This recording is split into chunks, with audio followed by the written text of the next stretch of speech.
Hey guys, welcome to Boxing Squared for boxing news and views from around the internet. Post-fight review for Hemi Ahio versus the American Amron Sands. The New Zealander stopping Sands inside 6 rounds on the undercard of George Kambosos versus Maxie Hughes in Shawnee, Oklahoma. So this fight here was a big fight for both. You know, both Lou DiBella fighters and a couple of other DiBella heavyweights on the card as well. But it kind of felt like they were being thrown in here and potentially the loser would leave town. So a lot on the line. Ahio, having dropped a fight to Whainga Opilu in 2022, stopped in that one. They did say on the broadcast that he had COVID on that night. That's the first time I've heard that. And Amron Sands getting devastated by Christian Thun in a round in 2022 also. He also dropped another fight. So you had a situation where both these guys were being given an opportunity on a decent card with some TV, and they had to impress. And it was Ahio doing the bulk of the work in this one, outworking Sands in general, picking up rounds and able to rock his American opponent in rounds 2, 5, and 6. And actually, if we go to round 6, you had a case of Hemi Ahio after he backed Sands up. Later in that round, he just bails him on the ropes. And I kind of had thought throughout the fight, if he could manage to put some shots together and just let his hands go, similar to the way Christian Thun did against Sands, that he would be able to stop Amron Sands. And so it was. Bailed him up in a corner and absolutely just started wailing away with left hooks, right hands, right hooks. It was really just a flurry of punches that forced the referee to jump in. But in between times, you had a case where Ahio was outworking Sands for the most part, but Sands was hanging in there and managing to get in some work of his own with the left hand in particular, either to body or looking for left uppercuts. And he showed flashes of his talent and potential, but he was way overweight for this one. He was 300 pounds, and that did not serve him well in this one, because after about 4 rounds, and I think it was round 4 in particular, you know, they were basically moving in slow motion, and Sands, it was diminishing returns after the 4th round.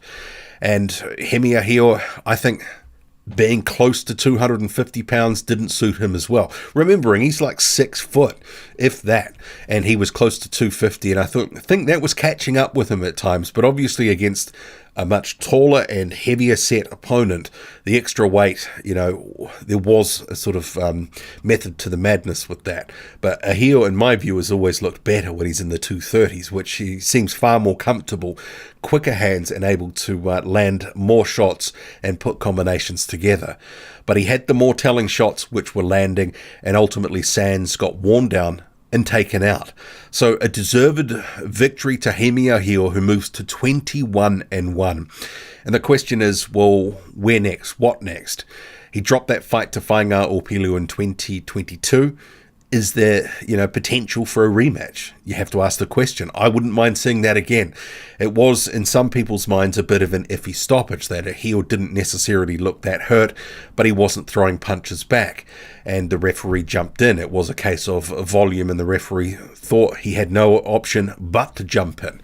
So I think people would want to see that back, and if COVID was truly a situation that was impeding him that night, then I'm all for it. I wouldn't mind seeing that one again. But otherwise, if he's still with Lou DiBella, where do they go? Because he's kind of been on different cards, sort of filling in bits and pieces. Doesn't look like there's a real plan there. And obviously, that loss to Whainga Opilu sort of derailed things.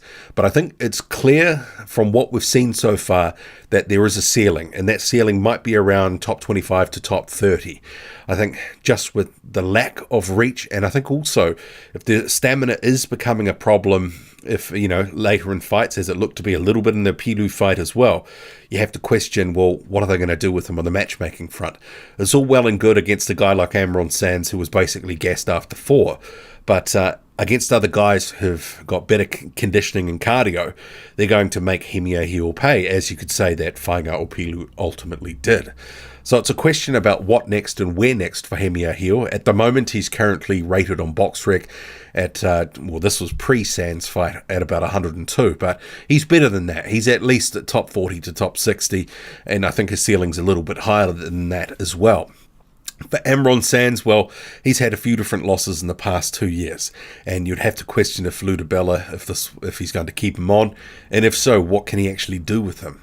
And he has been largely inactive for the most part, in the past 4 or 5 years, hasn't fought nearly as frequently as he probably should, and hasn't kept himself in good condition. So it's kind of a question, and you've got to ask about the motivation for Sands. He would have been much better at 250 or 260, and he has been at a much better weight and condition. I was kind of shocked to see him at 300 pounds. It kind of says, that the guy's maybe not doing all he can outside of the ring to keep himself in the sort of shape that he needs to be in for these sorts of fights. If he had been in better condition, would he have had better success? Certainly a question. I mean, there was a point when Ahio started to slow down in round 3-ish, round 4, where Sands was more on a par, but then Ahio got a second wind and ultimately banged him out. Anyway, what do you make of the fight? What do you make of Hemi Ahio's chances, and where to next for him? How far can he go? And is Amron Sands, is he destined to be a gatekeeper journeyman of some level? Drop a comment, loud and often. Hit like, hit subscribe, follow me on Twitter. Boxing_squared. I'm out.